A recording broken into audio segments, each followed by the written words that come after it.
What is up, YouTube? It's Dead Guy Cardboard. I am back with another 90s insert volume.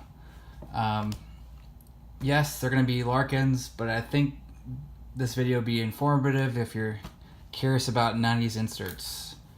So, without further ado, I'll start with the lesser known ones I picked up over the last couple months. This is, what is this from? I think 1995 Donruss Studio. This is the gold and silver. This is, I think, the first year they came out with this credit card design, which Donruss ran for a number of years. And then I picked up this 1998 Donruss Headed to the Hall. This is at a 3,500. So my goal is to pick up all of the Larkin inserts that are serial numbered for the 90s. So that's one of them, even though it's a high print run. Here's another one. This is 1997 Leaf 22 Carat. This is out of 2,500. We're starting to get into the more interesting stuff. This is 1999 Topps Gallery. This is a Players Private issue. This is short printed to 250. Now the reason why it's called a Players Private issue is when Topps Gallery first came out, which I believe was in 1996, they issued players their own cards, and they call it the Players Private issue, and the players could do whatever they wanted with those 150 cards. So that inaugural year of Players Private issue are pretty tough to find because the players basically did what they want with those cards. And then the following years, Topps decided just to kind of release these short printed private players issues to the consumers. They no longer handed them out to the players. And then I picked up this tough card. This is a 1995 Score Gold Rush Redemption with the hole punch. So what you did in 1995 is you could collect a bunch of these cards and redeem it for, I guess, a pack of other Gold Rush cards, and then Pinnacle would send the card back with a hole punch in it. However, it's very tough to find these Gold Rush cards with the redemption hole punch in it because a lot of people just didn't save the cards. And I think after a while, Pinnacle stopped doing the hole punch.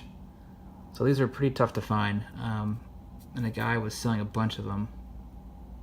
So you can see the hole punch. And then I picked up a classic card, in my opinion. The 1997 Bowman Chrome, which is the first year of Bowman Chrome.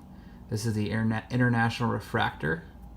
So this is the toughest parallel from that year. This is the same year that has the Beltre rookie and the Roy Halladay rookie card. That old school shine. Speaking of Bowman shine, I also picked up this never released, and I'll explain why, 1999 Bowman Chrome Gold Refractor. Now I would have been super stoked to say I picked up this card. However, this is not the one that's short printed to 25. This doesn't have the stamp on the back. So this was never pack inserted. I wanted to pick this up because I wanted to make sure no one would buy this card and then artificially put the stamping on the back. But somehow this got out of the factory, and still a cool card though. I would love to pick up the real version, the one that's numbered to 25. Those are really tough to find. And then getting into the one-touch cards, picked up this gorgeous 1998 Pinnacle Inside Diamond Edition. Now this was an insert that came in those cans, those Pinnacle cans, and it was 1 in 66 cans just to pull a Diamond Edition card.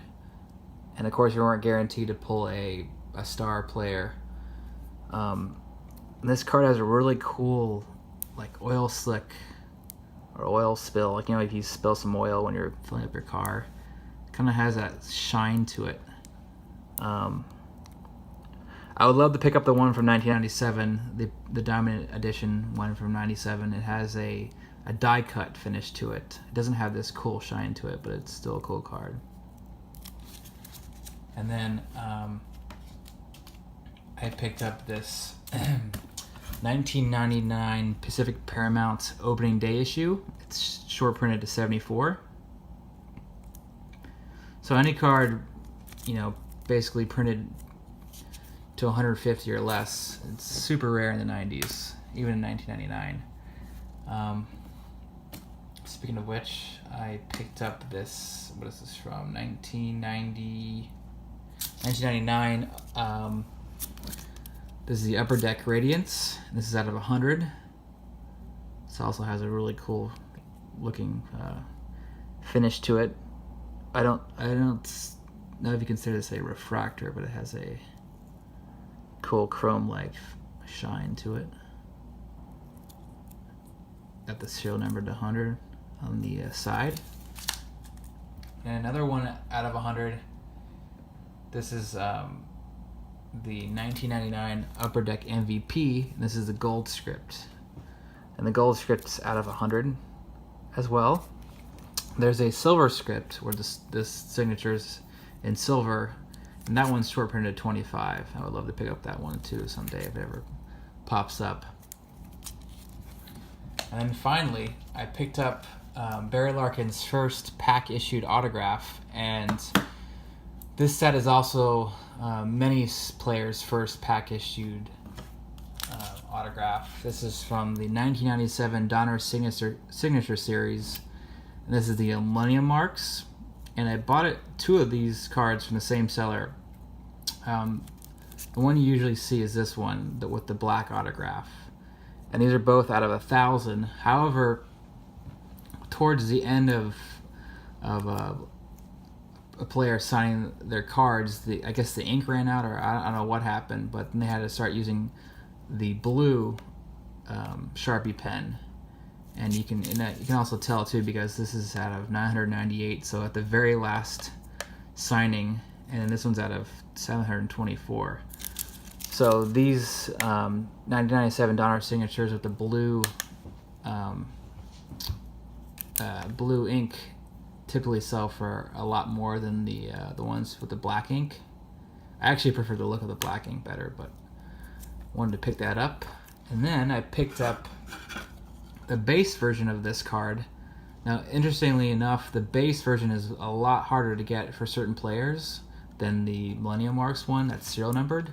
A few players are pretty short printed with the base, and Larkin's one of them. Larkin only has 150 base cards. And so yeah, this is a tough card to find, and I was happy to pick this up. It just already came graded. And so all I need now to complete the 1997 Donner Series signatures of Larkin is the Century Marks, and that's with the blue background, and it's short printed to 100. Those are really tough to find for any player. So I'm on the hunt for that. But yeah, that's it. Thanks for watching, and stay tuned. I have some vintage videos coming up. Peace.